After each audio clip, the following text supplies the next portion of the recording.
திருப்பாவை பாசுரம் 23.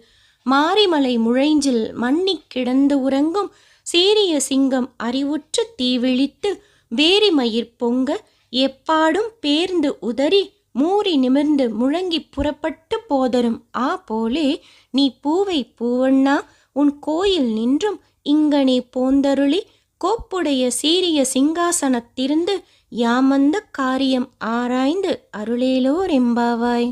இப்பாசுரத்தின் பொருள். போன பாசுரத்தில் கண்ணனோட அருள் பார்வை கிடைக்க வேண்டி பாடின ஸ்ரீ ஆண்டாள் இந்த பாசுரத்தில் கண்ணனோட அருள் வேண்டி பாடுறாங்க. முதல்ல சிங்கத்தோட ஒப்பிட்டும் அடுத்து ஒரு பூவின் நிறத்தோட ஒப்பிட்டும் கண்ணனோட பெருமைகளெல்லாம் சொல்லி அவரோட அருள் கிடைக்க வேண்டி பாடுறாங்க. மாரிமலை முழைஞ்சில் மண்ணில் கிடந்து உறங்கும் சீரிய சிங்கம். மழைக்காலத்தில் ஒரு மலையின் குகைக்குள் உறங்கிக் கொண்டிருக்கும் சிங்கம் அறிவுற்று